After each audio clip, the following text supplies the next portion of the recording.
My hart ontroer deur my merk, sal lieflik van 'n koning sing.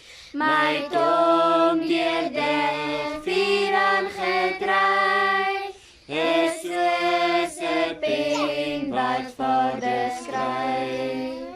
U skoon, geen skoon wat daar by haar, bevalligheid van trek en taal, is oor die lippe uitgestort, die wat deur God geseën word.